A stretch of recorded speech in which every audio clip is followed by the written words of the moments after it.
Namaskar, welcome to P Gurus. I'm your host JK. Once again, we are back with the same topic that you gave a tremendous response to Bollywood boycott Bollywood, and the number of movies that kind of flopped after. And it's been 2 weeks since LSC, Last in Jeddah flop, and then we had Dobara, and right now Liger seems to also going the same way with the day two collections as well. So once again, we have our same guest, the author of Twisted Thread, and Bhavesh Kansara. Namaskar. Namaskar, JK. Glad to be back on the show. Thank you very much. I guess you made it a super duper hit last time. I guess it went around 73K. Thank you to the viewers as well, to the audience for liking that. Maybe it could be their personal opinion being shared in the video. Thanks Yeah. for that. Yeah, taking it further, right? So we thought it was just one movie, Last in Jeddah, but looks like number of movies after that getting flopped one after another, falling like nine pins. What's your take?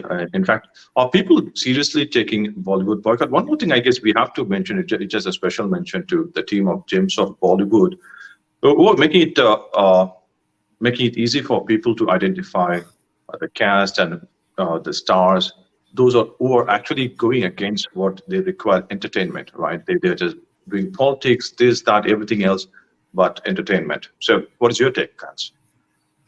Yeah, I think, like you said, the movies are behaving like nine pins. In a way, it is not surprising because just to take the theme from last discussion that we had, there is a complete lack of creativity coupled with all the boycott trends that are going on. Certainly, handles such as Gems of Bollywood have been doing a great job in digging out all of these, right from probably 50s and 60s all the way till today. Maybe we can come to the movies a little later, but after Lal Singh Chaddha flopped, I think a few days after it was released, I remember seeing a thread, I think, by one of the entertainment handles, verified entertainment handles, which is always difficult to believe in. But what was funny was that the handle talked about everything from boycott to intolerance, lack of unity that Bollywood has. And I was just looking for one word like quality or creativity, and it was not there. It was almost as if, hey, we or Bollywood, we make the greatest content on the earth. And it is because of your intolerance and bigotry and your boycott that, people are not going to the theaters and not watching our movies and things like that.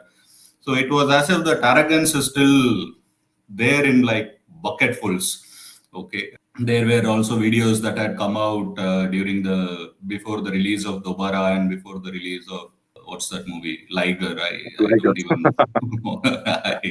I mean, with a name like that, I was very glad that people actually didn't boycott that movie that much. I mean, that name itself was enough for the movie to go away. But anyway, I think there were these video snapshots that had come out which said, "You want to watch the movie, watch; otherwise, don't watch." So that's the kind of arrogance that we are nowadays seeing.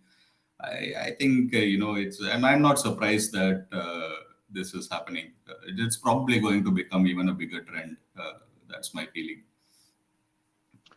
in fact, taking back a topic that's been discussed more with regards to movies, that's been nepotism and Karan Johar promoting them, and Karan Johar being the producer of, for this movie, Liger or Liga, whichever way you want to say that.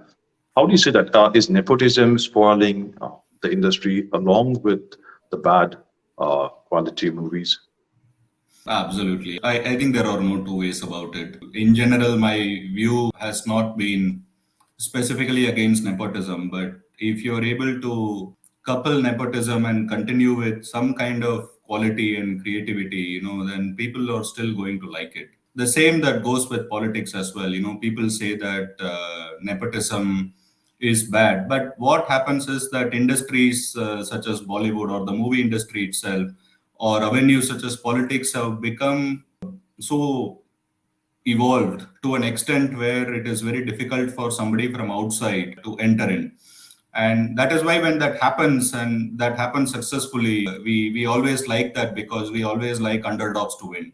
But what ends up happening, as in politics, as with movies, is that once you get in, there is hardly any struggle. You are there because you're the son and daughter, or son or a daughter of someone, or a relative of someone, and that's it. I mean, look at people like Arjun Kapoor, commenting that we've been tolerant so far, and what kind of nonsense is that? I don't even remember a single movie that guy acted in. I mean, but he speaks as if he's acted in some 100 hit movies and telling us what we should do and what we shouldn't do. And that is the kind of privilege that people usually apply to other people. And that's the kind of privilege that these guys come with, and then they expect the audience to respect that. And maybe in the past, this was not coming out. I still remember the editor of one of the film magazines, popular one. I don't remember which one. Maybe Filmfare. I'm not sure, but they said that how the relationship about 20, 30 years ago, or even earlier than that, I guess in the 70s and 80s, was one of mutual respect between the journalists and the actors, because they knew that they needed each other, right? But the editor's comment was that that relationship is degraded now to an extent that the actors simply don't respect the film journalists, because the actors have found an avenue to go direct, right? They have their own Instagram channels and Facebook feeds and Twitter timelines and things like that. So it was almost as if the editor was saying that I used to get the respect from their fathers and mothers and uncles and so on, but I no longer get the respect from the younger generation. So nepotism certainly has its bad part. It's obviously spoiling. You look at the movies that are coming out. The kind of people that Karan Johar launches. I mean, even if there is an iota of quality there, I would be surprised. Right. In fact, just going back to that Dobara again, that kind of it's more like a Doob Mara, right? Doob Mara. I would prefer to call. I would name that movie like that, right? In fact, you kind of were talking about arrogance. Did that, right? Maybe a marketing technique, marketing strategy that backfired for them. Do you think like that? Because they boycott our movies like because we want to be the League of Americans and so on. And is that kind of marketing strategy they tried and it kind of backfired? My feeling is it's a combination of reasons. I don't think that they actually wanted to have any marketing strategy for a movie like Doob Maro or Dubara. As I said in the last time, it's all about the money, and people have been talking about Bollywood as a way of just laundering the black money. So what ends up happening is that for any movie, as I said, first of all, the ticket sales actually don't matter that much. Now the question is, what can be done about it, given that a lot of these movies end up coming to streaming platforms such as Netflix or Prime or Hotstar and so on. But see, that is one part of it. So I think it might have been bad marketing. It may have been a deliberate poking, just to see that they can get some publicity, because they all believe that any publicity is good publicity, right? So it could be that, but I believe the reason the movie flopped is because, I mean, maybe we should ask those handful that have seen the movie to figure out what they found wrong with it. But I don't think even otherwise people would have seen a movie like Dobara. It was never intended to be a hit movie in the first place. Right. Just one final question. Are we expecting any boycott Bollywood thread or a book in the near future? I thought you asked for a boycott Bollywood trend, which is already there. A lot of people are now going beyond boycotting individual movies and then boycotting Bollywood as a whole. Yeah, I think if something comes up, certainly. There are a lot of movies that are in the pipeline. I was seeing, people seem to be very excited about what is the next in line. But again, as I keep saying, just to keep things on the positive side, that hey, make a movie that now people like to watch. Don't make a movie that only serves the purpose of converting your black money into gray or white. But yes, a thread is always a possibility. I've read as well as a book, right? But again, just trying to touch upon the other aspect of movie making. Movies like, say, Kashmir Files, Rocketry, recently Karthikeya 2, it actually Yeah.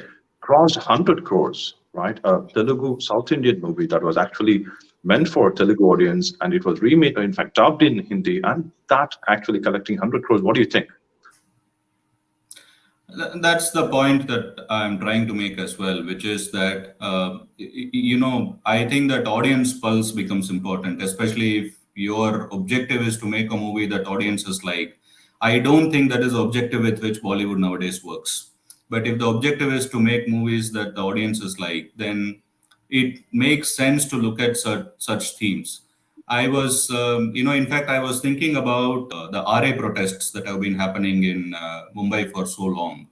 The theme, environmental activism, let us say, even if we don't take sides in it, I mean, the movie industry is situated in Mumbai, right? And the RA issue has been simmering for quite a few years. And one would have expected that out of that creative talent that sits in that city, somebody would have been able to make a movie, a short movie, for example, which could capture the pulse of what is happening at RA and maybe share it with people. It need not be a preachy movie, but it could be something which is nice. I think there was one movie about trees, an animated Dr. Seuss movie called Lorax, I believe. It was a nice movie. It was a movie for kids, but it had a message about, how do you save trees and so on. And this apparently, the whole RA controversy is something which is close to their heart. I mean, it is in their city, a city where they have spent their life, their livelihood, and they can't come up with a movie, a short movie, which captures what they want to do. This is the kind of lack of creativity or lack of talent, that today stares at Bollywood. So it is no wonder that movies from outside of this, like you said, Karthikeya 2 is there, Kashmir Files, all of these movies were able to capture, what people really want to see. It's not always that people want to spend the 2 or 3 hours in a theater to be like very intellectually stimulating kind of movies, but they want to get their money's worth. Come on, if the theaters are going to charge 300, 400 for popcorn, let us at least get the worth for that. Well, thank you very much. I get there are a few more boycotts lined up, so hopefully we'll get a chance to make episode 3 as well. Okay, We will. thanks, guys. So Yes. we'll catch again. Thank you.